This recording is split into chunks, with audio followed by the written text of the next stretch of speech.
Hello viewers, this is me Abdullah al Mahmud. আছি আপনাদের সাথে সিএসএস টিউটোরিয়ালে।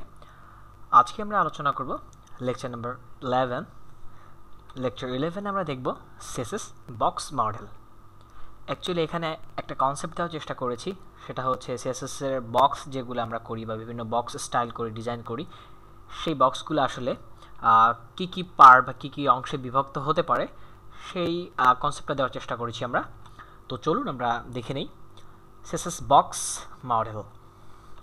আমরা স্ক্রিনে একটা বক্স দেখতে পাচ্ছি এবং এখানের একদম ইনার পার্ট যেটা, সেখানে কন্টেন্ট, তার পরের পোর্শনটা হচ্ছে প্যাডিং, তার পরের পোর্শনটা হচ্ছে বর্ডার এবং লাস্ট যে সেকশনটা বা যে এরিয়াটা দেখতে পাচ্ছি সেটা হচ্ছে মার্জিন। আমরা কন্টেন্ট এরিয়াতে আসলে মূলত কাজ করে থাকি। এখানেই আমাদের যাবতীয় কাজ, টেক্সট বা আমরা যাই করি না কেন এই কন্টেন্ট এরিয়াতেই আমাদের কাজগুলো করা হয়। আর এখানে যে প্যাডিং দেখতে পাচ্ছি, এটা একটা ব্ল্যাঙ্ক স্পেস যেটা ট্রান্সপারেন্ট। এটা কোনো কালারের না বা কোনো কি বলা যায় যে কোনো ইমেজ না, কোনো কালার না, এটা জাস্ট একটা ব্ল্যাঙ্ক স্পেস এবং এটা ট্রান্সপারেন্ট। তারপরে হচ্ছে বর্ডার। বর্ডারটা হচ্ছে আপনি কন্টেন্ট এবং প্যাডিং এরিয়াটাকে একটা বাইন্ডিং করে দিচ্ছেন একটা নির্দিষ্ট কালারের মাধ্যমে, এবং মাথায় রাখতে হবে যে কন্টেন্ট এবং প্যাডিং এরিয়ার পরেই হচ্ছে বর্ডার। ওকে, এবং লাস্ট যেটা সেটা হচ্ছে মার্জিন। আমরা ইতিমধ্যে আগে দু একটা লেকচারে আমরা দেখে এসেছি যে মার্জিন অবশ্যই এলিমেন্টের বাইরে থাকে বা মেইন কন্টেন্টের বাইরে থাকে, এটা আমরা জানি। এখন এখানে একটা বক্স এঁকে আমরা ড্র করে এখানে দেখানোর চেষ্টা করেছি যে মার্জিনটা আসলে কিভাবে কাজ করে। তো এটাই হচ্ছে আমাদের বেসিক কনসেপ্ট বা বেসিক একটা থিম। তো আমরা একটু explanation of the different parts, এক একটা পার্ট আমরা দেখেছি। প্রথমে একদম ইনার সেকশনে দেখেছিলাম কন্টেন্ট, তারপরের সেকশনটা দেখেছিলাম প্যাডিং, তারপরের সেকশনটা দেখেছিলাম বর্ডার, এবং লাস্ট যেটা ছিল সেটা ছিল মার্জিন। কন্টেন্ট এরিয়ার ব্যাপারে যেটা বলা হয়েছে, the content of the box where text and images appear. Content এরিয়াটাতেই আসলে আমরা কাজ করি, যেখানে আমাদের টেক্সট অথবা ইমেজগুলো নিয়ে আমাদের বিভিন্ন কাজ করে থাকি, ডিজাইন করে থাকি বা যাই করি, আমরা এই কন্টেন্ট এরিয়ার মধ্যেই আমাদের স্টাইলগুলো মূলত কি বলা যায় যে কন্টেন্ট এরিয়াতেই মূলত আমরা কাজ করে থাকি আসলে। মানে আমরা যাই করি না কেন ভিজুয়াল লুকটা আমরা কন্টেন্ট এরিয়াতে দেখব। Padding ক্লিয়ার্স an area around the content, the padding is transparent. তো কি করছে? Clear an area around the content, কন্টেন্টের চারপাশে একটা ব্ল্যাঙ্ক স্পেস ডিনোট করছে বা ক্লিয়ার করছে, এবং যেটা কিনা ট্রান্সপারেন্ট। বর্ডার, এই border that goes around the padding and content, যেটা বলেছি যে কন্টেন্ট এবং প্যাডিং এর পরে একটা রাউন্ডেড কি বলা যাচ্ছে একটা রাউন্ড দিয়ে একটা বাইন্ডিং তৈরি করে, সেটাই হচ্ছে বর্ডার। এবং মার্জিন হচ্ছে বর্ডারের পরের অংশ বা একদম শেষের অংশটা, যেটা বর্ণনাতে বলা আছে ক্লিয়ার্স an area outside the border, অবশ্যই বর্ডারের আউটসাইডে। দ্য মার্জিন ইজ ট্রান্সপারেন্ট, এবং এটা হচ্ছে ট্রান্সপারেন্ট আর কি, like padding. Box model allows us to add a border around elements and to define a space between elements. মানে এখানে বলা হচ্ছে যে বক্স মডেলগুলো আসলে আমাদের কি কি করার সুযোগ সুবিধা দেয় সেটার ব্যাপারে এখানে বলা হয়েছে। ইম্পর্টেন্ট একটা নোট আমাদেরকে দেওয়া হয়েছে, সেটা হচ্ছে when you set the width and height properties of an element with CSS, যখন আপনি CSS এর মাধ্যমে একটা এলিমেন্টের উইডথ এবং হাইট সেট করেন, you just set the width and height of the content area. মানে আপনি শুধুমাত্র কন্টেন্ট এরিয়ার হাইটটাই এবং ওয়াইডটাই সেট করেন।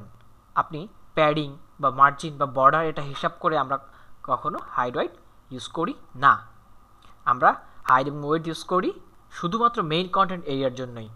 To calculate the full size of an element, you must also add padding, borders, and margins. To calculate the full size of an element, you must also add padding, borders, and margin. কিন্তু আমরা width এবং height যখন দিয়ে দেই, আমরা next যাই তাহলে আমরা বুঝতে পারবো। একটা এক্সাম্পল এবং এখানে একটা ম্যাথ সেকশন আমরা দেখতে পাচ্ছি। আসলে এটা কিছু না, একটা ক্যালকুলেশন এক্সাম্পল। সাপোজ আমরা যে বক্সটা দেখে এসেছিলাম একটু আগে, সেটাই হচ্ছে একটা ডিভের মাধ্যমে একটা বক্স করলাম, যেটার উইডথ হচ্ছে 320 পিক্সেল। ওকে, হাইটের ব্যাপারটা আমরা এখানে ডিসকাস করি নাই, জাস্ট উইডথ দিয়ে আমরা একটা এক্সাম্পল দেখাচ্ছি। প্যাডিং 10 পিক্সেল, অর্থাৎ বক্সের চারপাশ থেকেই ইনসাইডে প্যাডিং নিচ্ছে 10 পিক্সেল, এবং সেই প্যাডিংয়ের পরের অংশে বর্ডার 5 পিক্সেল সলিড গ্রে। প্যাডিংয়ের পরে চারপাশ থেকে 5 পিক্সেলের একটা বর্ডার নিচ্ছে। তাহলে আলটিমেটলি মানে টোটাল যে উইডথটা আমাদের সেটা কত? আমাদের অ্যাকচুয়াল কন্টেন্টের জন্য যে উইডথটা আমরা ইউজ করেছিলাম, যেটা ইউজ হয়েছে সেটা হচ্ছিল 320 পিক্সেল উইডথ, শুধুমাত্র কন্টেন্ট এরিয়ার জন্য। আচ্ছা, প্যাডিং 10 পিক্সেল, অর্থাৎ চারপাশে আমরা 10 পিক্সেলের প্যাডিং পাচ্ছি। তার মানে লেফট সাইডও 10 পিক্সেল, রাইট সাইডও 10 পিক্সেল, অর্থাৎ 10 যোগ 10 20 pixel left plus right padding. Well, বর্ডারটাও ছিল চারপাশে 5 পিক্সেল, অর্থাৎ টপে 5 বটমে 5, লেফটে 5 রাইটে 5।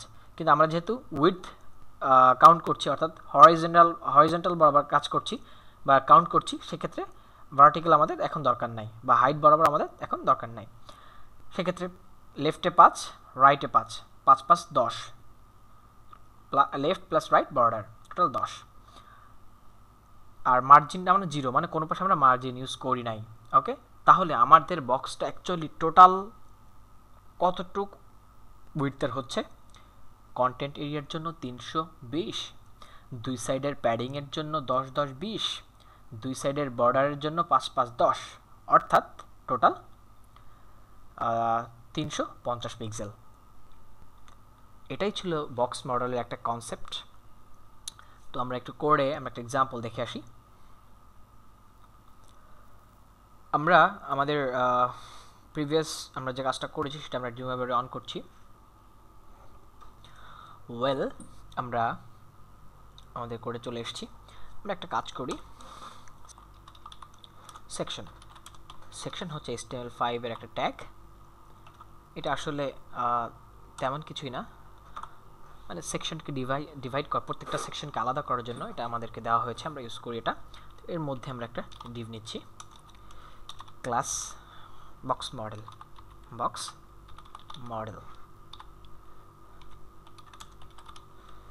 ওয়েল, আমি ভিতরে একটু কন্টেন্ট লিখি, হাই ইউটিউব।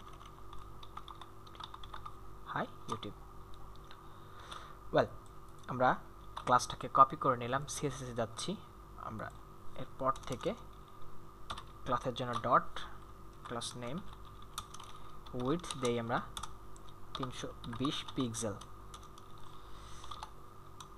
হাইট একটা দিয়ে রাখি 300 পিক্সেল। প্যাডিং, আচ্ছা আমরা বক্সটা এইভাবে ব্যাকগ্রাউন্ডটা কালার দিই, ব্যাকগ্রাউন্ড কালার 999। ওয়েল, আমরা একটু ব্রাউজারে দেখব। ওয়েল, আমরা ব্রাউজারে একটা বক্স দেখতে পাচ্ছি, রাইট?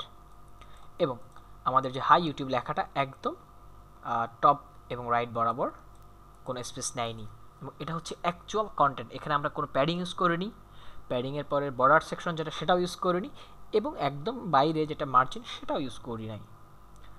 এটাই হচ্ছে আমাদের অ্যাকচুয়াল সাইজ কন্টেন্ট এরিয়া। এখন আমি একটু প্যাডিং ইউজ করি, ইনসাইডে প্যাডিং দিচ্ছি আমি 10 পিক্সেল। ওকে, আমি গিয়ে দেখি কি হয়। আমরা 4 থেকে এটা 10 পিক্সেল বেড়ে যাবে।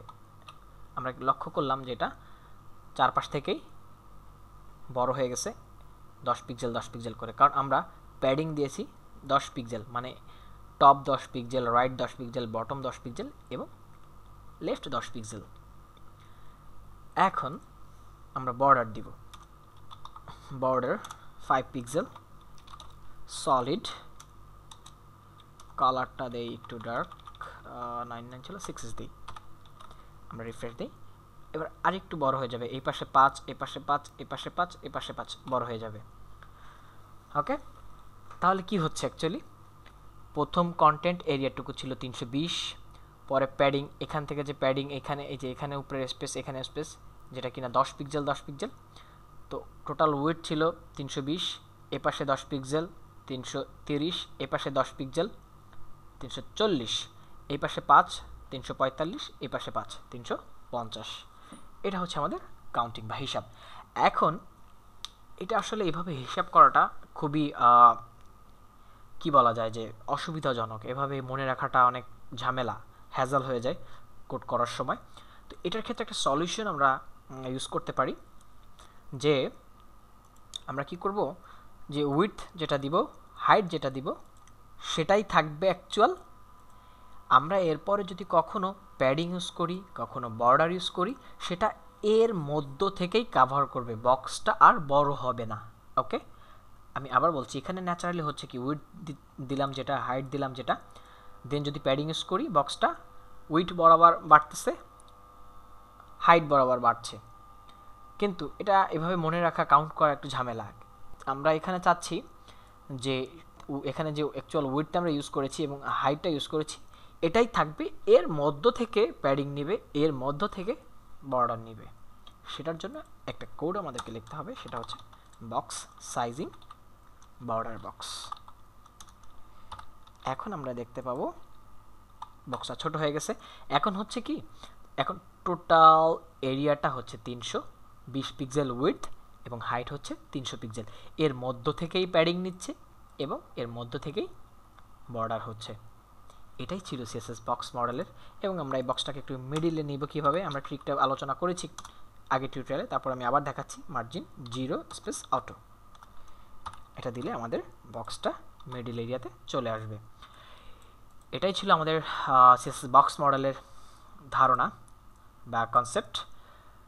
আমি আশা করছি আপনারা বুঝতে পেরেছেন। আপনাদের বুঝতে যদি কোনো ঝামেলা হয় বা যদি কোনো কোডিংয়ে কোনো প্রবলেম ফেস করেন, আপনারা কমেন্টে জানাবেন, আমি প্রবলেম ফিক্স করার চেষ্টা করব। আর আপনারা চাইলে চ্যানেলটাকে সাবস্ক্রাইব করে রাখতে পারেন নেক্সট টিউটোরিয়ালগুলোর আপডেট পেতে। আজকের টিউটোরিয়ালটা এ পর্যন্তই। আপনারা সুস্থ থাকবেন, ভালো থাকবেন, and welcome for the next tutorial. Thank you.